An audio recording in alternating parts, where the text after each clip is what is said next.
Baik, pada saat ini kita akan masuk dalam pembelajaran.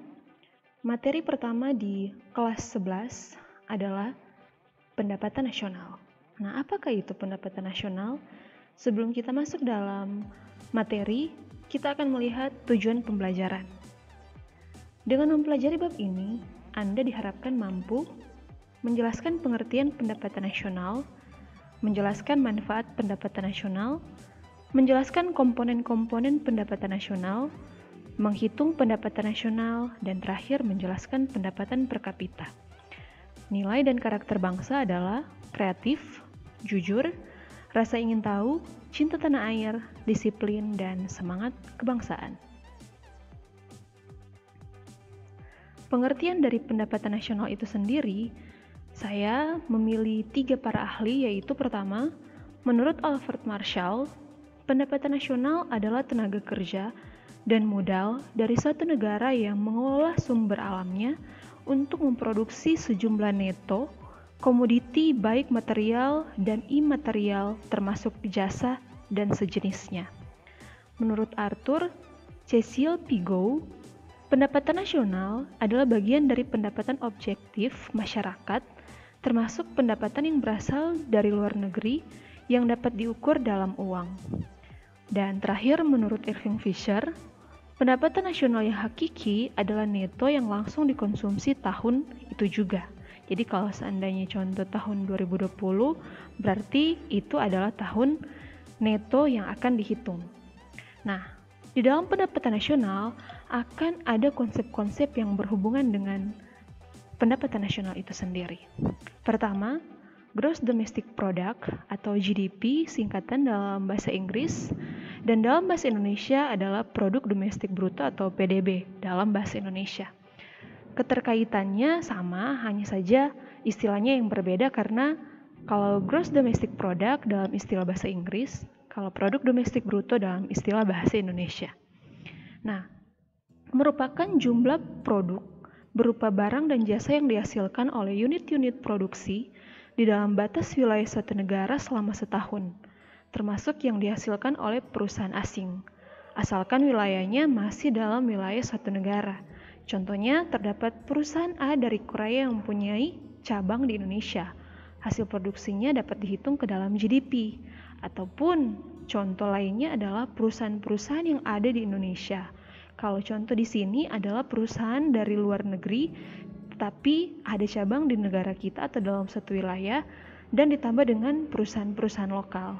Nah, cara menghitung GDP, nah untuk rumus di sini memakai istilah dalam bahasa Inggris, boleh saja dalam bahasa Indonesia rumusnya tetap sama.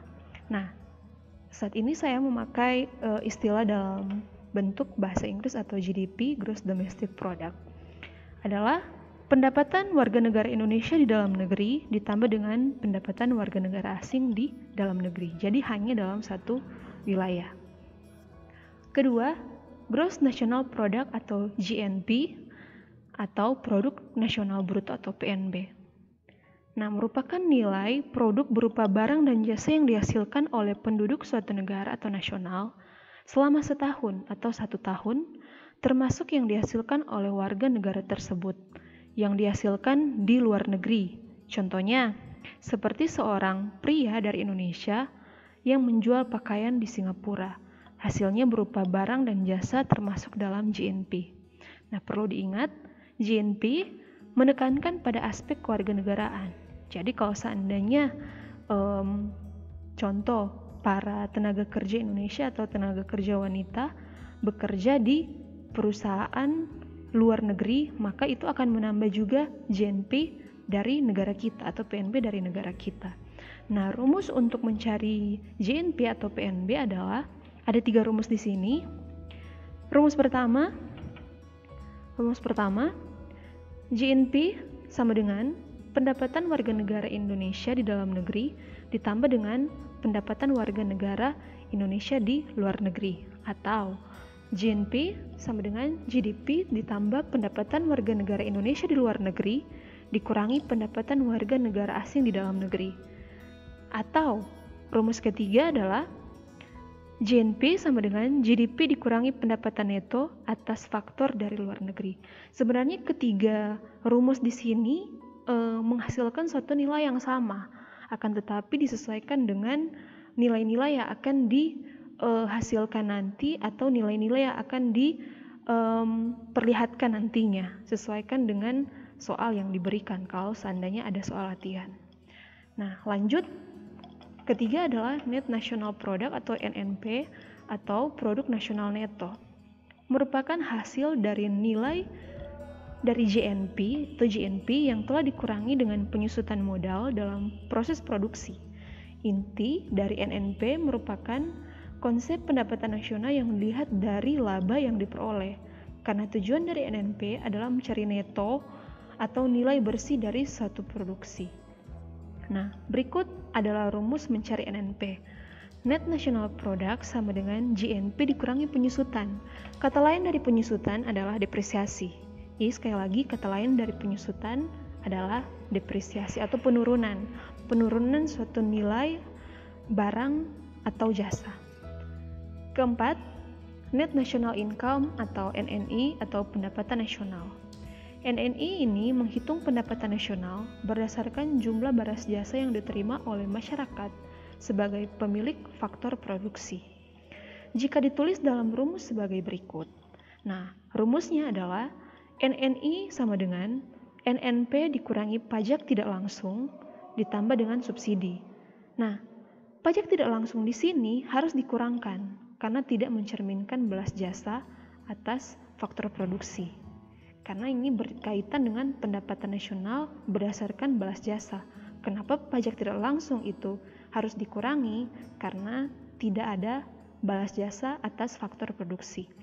Uang pajak memang diterima oleh penjual atau produsen bersama harga pasar barang yang dijualnya. Tetapi uang pajak itu wajib diserahkan kepada pemerintah. Nah, kalau subsidi harus ditambah karena harga-harga tertentu yang dibuat lebih murah daripada biaya produksi yang sesungguhnya.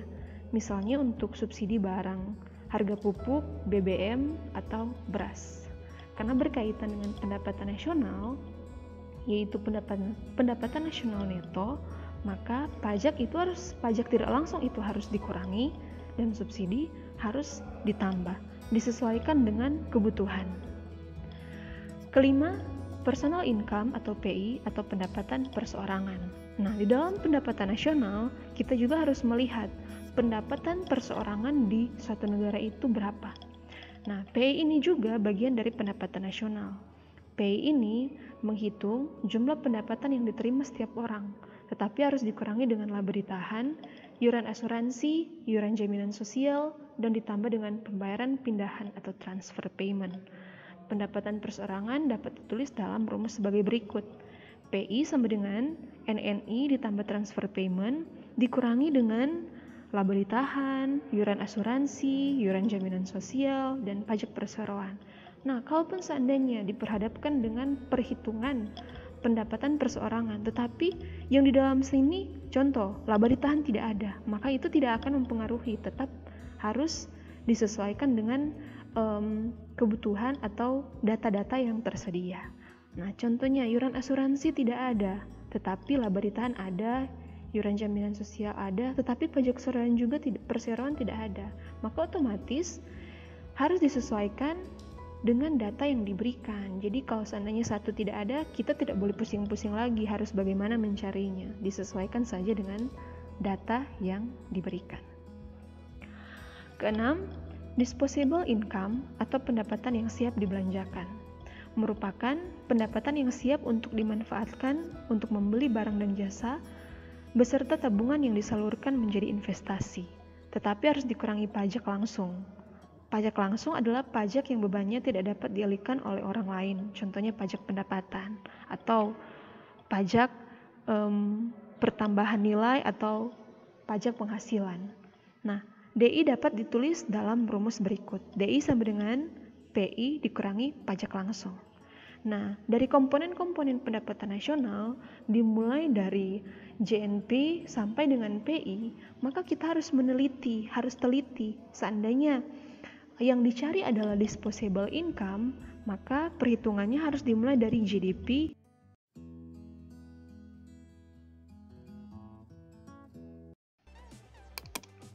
Oke, baik. Pada saat ini kita akan masuk dalam contoh soal.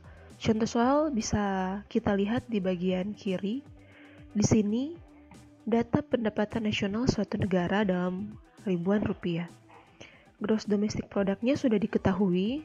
Kemudian ada data pendapatan WNI di luar negeri, pendapatan WNA di dalam negeri, penyusutan, pajak perseroan, pajak langsung, transfer payment, iuran asuransi, dan pajak tidak langsung.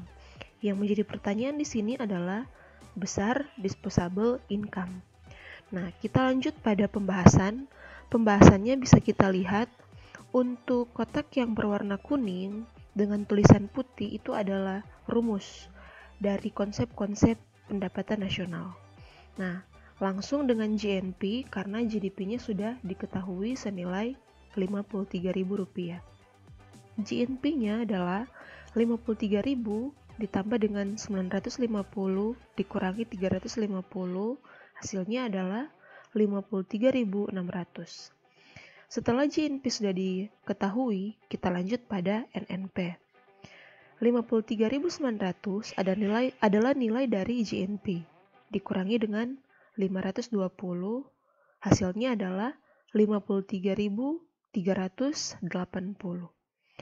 Lanjut pada NNI, NNP adalah 53.380 dikurangi 4.200. Nah, pertanyaannya kenapa tidak ditambah dengan subsidi? Karena data di dalam contoh soal ini tidak ada nilai subsidi. Jadi langsung dikurangi dengan 4.200. Begitu juga sebaliknya, jikalau dalam data yang diberikan tidak ada pajak tidak langsung, kemudian hanya ada subsidi, maka hanya ditambah dengan subsidi. Jadi nilai untuk NNI adalah 49.180. Lanjut PI 49.180 nilai dari NNI ditambah dengan nilai dari transfer payment Rp600 dikurangi dengan, nah di sini di dalam soal ada laba ditahan, iuran asuransi, iuran jaminan sosial dan pajak perseroan.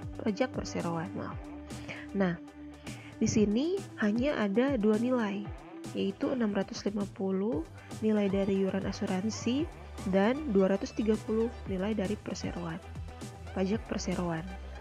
Nah, kenapa hanya dua? Karena hanya ada dua di data soal, menyesuaikan dengan data soal.